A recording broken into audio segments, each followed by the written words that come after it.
Okay, guys, welcome back to the Ask a CEO series. I'm here with Chef Prime, and I'm about to ask him some questions that he got from his YouTube viewers. So, the first question is, if you could only eat one food for the rest of your life, what would you pick to eat? I think it would definitely have to be something dealing with pasta, something dealing with Italian cuisine. I'm a huge fan of it, and especially if the pastas were made from scratch. Um, the chicken was farm raised, and like definitely Italian related cuisines. Okay. Are there red flags you could look for when evaluating an opportunity? Um, so when I'm looking at deals or just different opportunities, some of the red flags would be pretty much is the person that is pitching the opportunity to me. What is their self-interest? What are their position on the deal? Are they very pushy? Do they want me to sign things very quickly? Are they annoyed if I tell them, hey, I need to take all of the contracts or documents to my entertainment lawyer for review, and it's going to take a week before I can respond? Are they getting mad, jittery?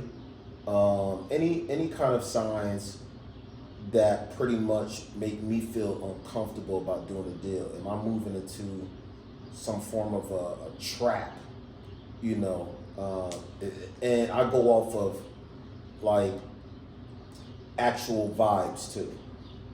I look at a person's body language, the unwritten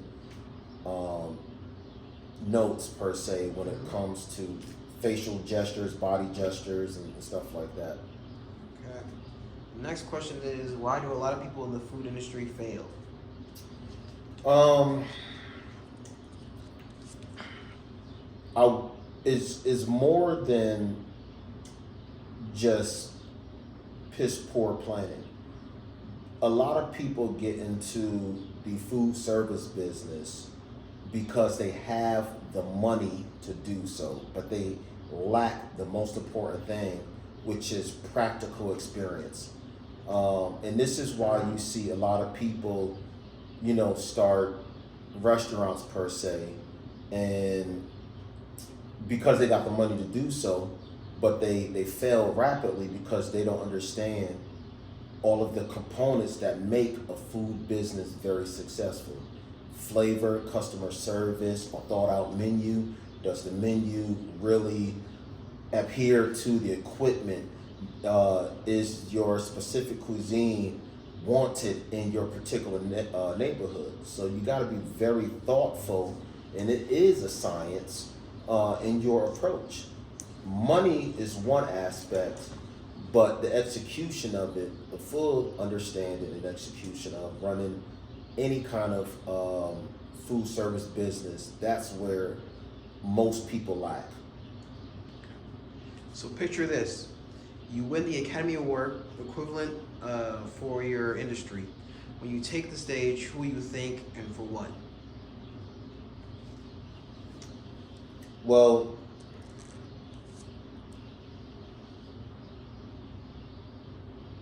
I would definitely, without hesitation, start off by thanking God for really putting me in these different situations where I'm learning and I'm able to rebound from my attempts that led to failure.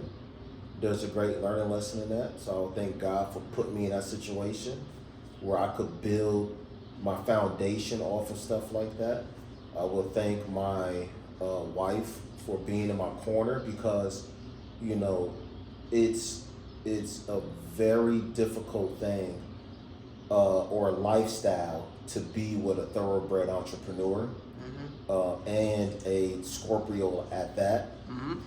And it's difficult to be with somebody that knows his worth and value and placement in his life. So she been with me when I had nothing. She been with me when I have everything. So that's gonna be another one. My kids as well. Your two sisters, Yep. your brother and sister. Yep. And I would probably say, my mom too, for doing what she could with what she had. That's it. What about Next Chef Network most Feed Your Soul? Ask the question again. What about Next Chef Network most Feed Your Soul? Feed my soul. So there's nothing more pleasure-wise that I personally get by contributing something big in the food service business.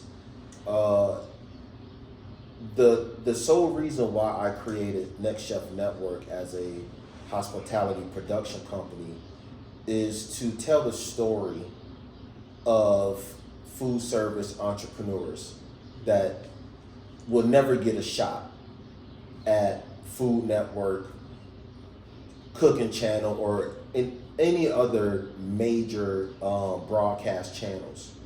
So if I'm in a position where I could help tell somebody's story, then that's a huge win for me, and that's what really keeps me driving, because there's somebody out there that want to be seen and heard. What is your advice for aspiring food entrepreneurs in 6 words or less?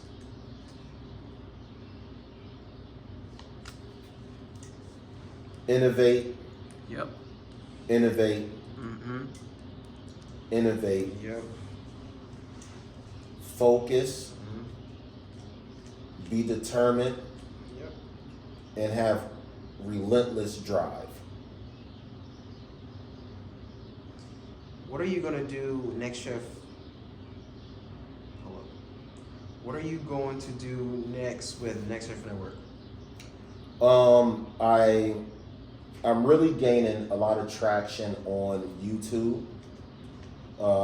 Hence why I've since deleted my personal IG page, because social media wise I had way too much things going on in separate focuses. So since I've deleted my personal page, it allowed me to focus and double down more so on YouTube. I've been experiencing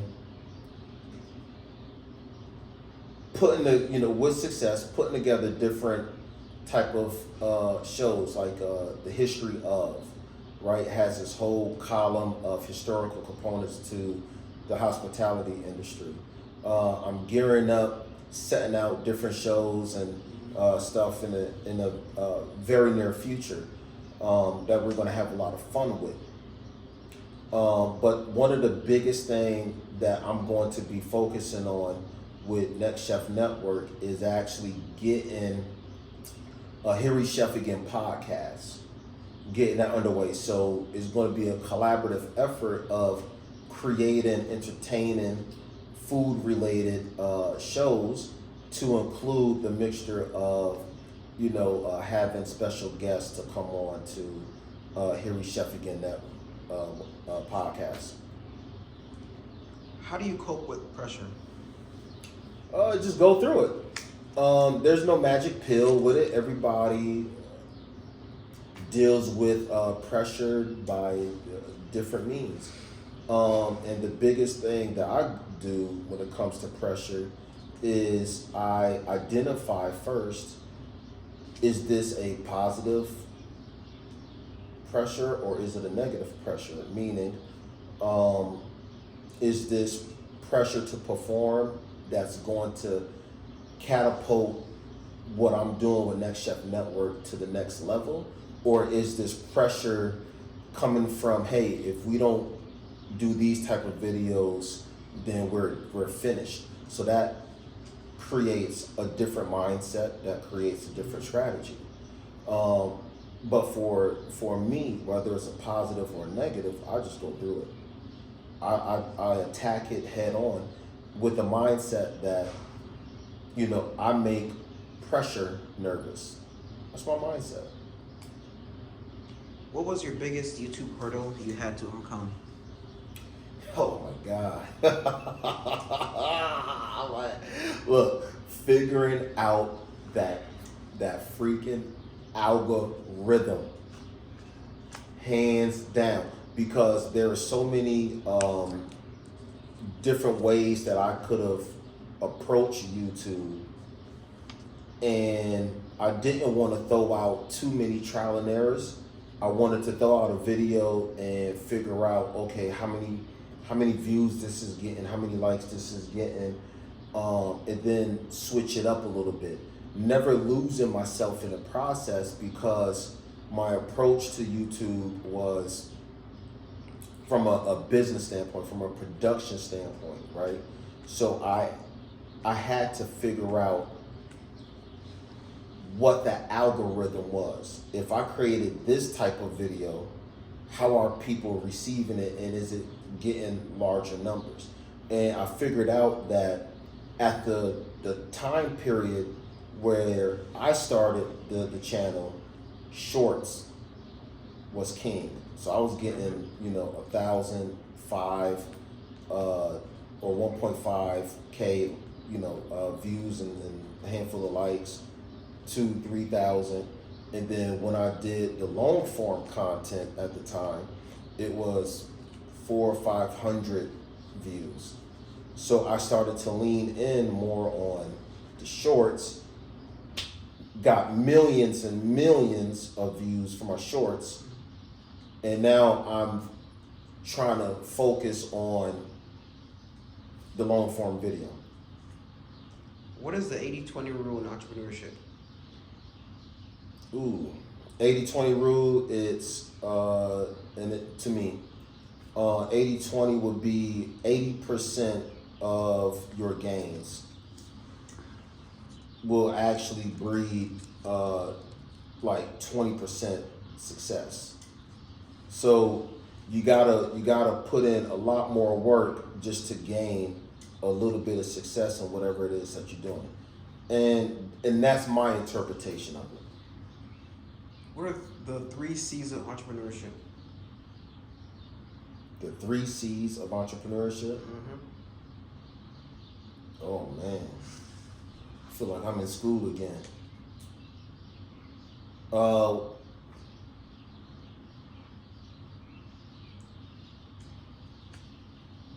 3 C's.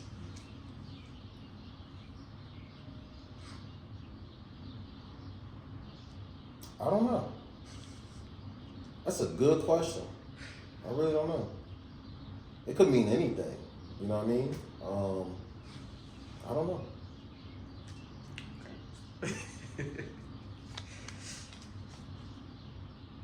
What are your next goals for Next Chef Network? Again, to really push forward with the Harry Chef Again podcast, to get that up. There's a lot of underlying things that I want to do, which I'm not going to freely talk about right now. But let's just say the end goal is a lot of direct community involvement, where I can actually grow my network within the community, and actually score a lot of direct interviews. Do you have the right strategy? I think I do, and the strategy is always going to change. I had my initial strategy and it worked. It got me to 15,900 and some change on subscribers. It got me over 11, I'm in the millions of views category. So the stuff that I'm doing right now works. I'm just trying to take it to that next level. What are your product or manufacturing options?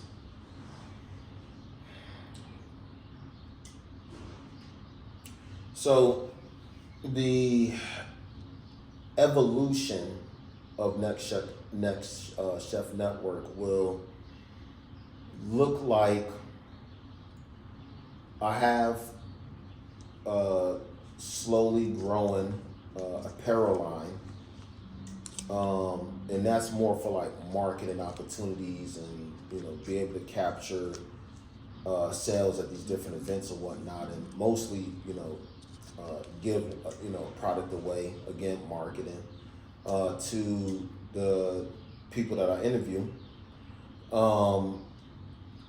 and I will be dropping another food related product underneath the Next Chef Network umbrella, and I'm curving that answer because I want to get to that point and then drop it and then surprise people. But I want to just keep things very soft. I don't want to get too much into the weed of products, because doing that you will actually lose your focus. It's supposed to be a value add, but not the main thing. I'm in the media business now. Yep. My value comes from sponsorships, from AdSense, Google AdSense, from these different things. I'm not concerned with the purchase of food and clothing lines and stuff like that. That's not me. But if I could capture a couple of bucks from it, cool. If not, doesn't hurt me no bit. How do you market your product? 1,000,000% YouTube. So I don't, I know some people might say something about this, but when it comes to like TikTok, Instagram, I really, really, really do not care about those. People could generate money from it. I guess I'm still seeing a circulation. People are making 1,000, 2,000 a month or whatever it may be from those social media platforms. But the way that I market my IPs are strictly YouTube. How do you create a successful YouTube page? You gotta really key in to what your background is. People get it wrong when they start something trying to be somebody else. If you've been a nurse, as an example, if you've been a nurse your entire adult life, then your channel should be based around nursing and healthcare. If you've been a teacher, it should be based around learning methods and teaching the subjects that you love, talking about it, right? So to create a successful YouTube channel takes a lot of time, by years, not by months, and to stay true to yourself.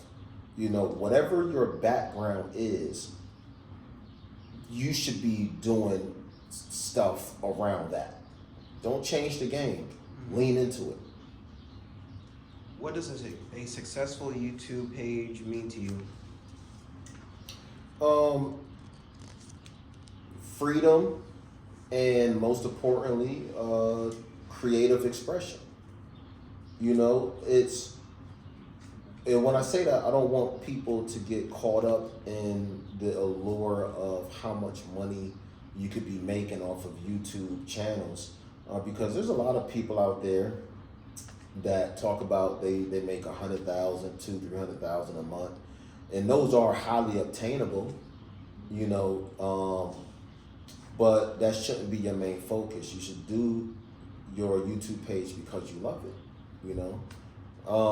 and the success comes in where you can actually get a team together and create these different strategies, execute on creating whatever your IP is, get it up, and then go on to the next one. Have fun with it. You're supposed to be creative. You're supposed to show people how creative you are. right? How far can you push the narrative of these different topics? That's success. In business, what does no mean to you? Not yet. No means you figured it out up to the point where you got my attention for us to have the meeting. But it wasn't as figured out to the point where you could close the deal in the meeting right now. Go back to the drawing board, re-strategize, regroup, and then come back. No means not now. What made you say, I need to invest in myself? Because nobody else would. When you, as an entrepreneur, when you have a dream, no investor, even if your dream could change the world in some form, no investor is going to put his or her money into it until they see an actual product. Investors want to touch, feel, play with, look at, view what you are talking about doing. And until you get to that point, nobody's going to put no money into you. So I had to invest in myself by multiple of means, through education, through trial and error, financially, and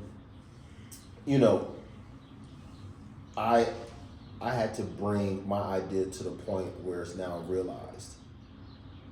So look at the YouTube channel. It's very simple, right? So in the course of 3 months of me focusing on the YouTube channel, I was able to get it to be monetized. When we was monetized, we was at almost 11,000 subscribers. Now, after that, I started making money off the YouTube channel on the second day. So we got monetized. There was a break, right? Because I had to go in, certify, they had to approve it. So it was that 1 day break. That next day on, we started generating income.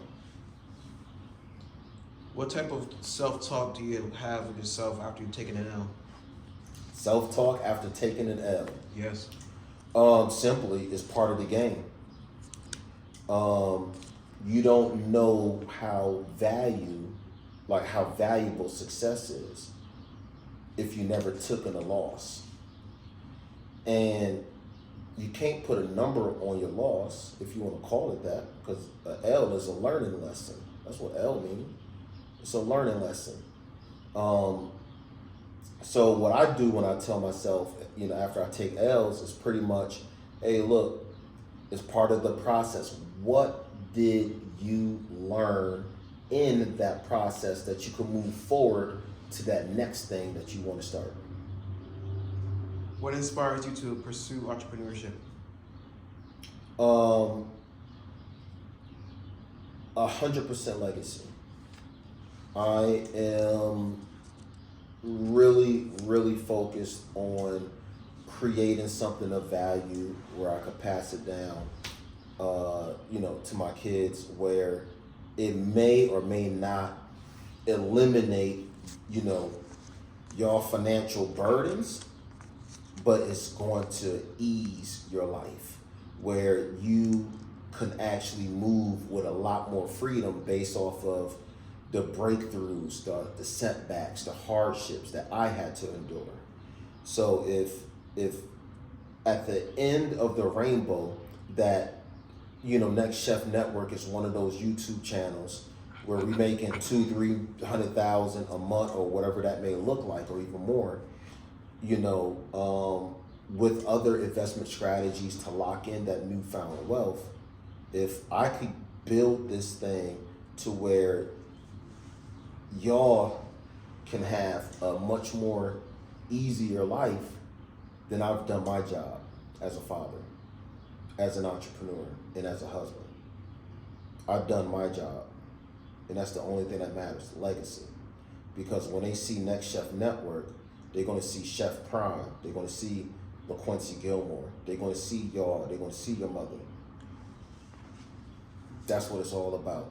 It's not about the money. The money is a byproduct of your success. That is it. It's a tool. Money has no value.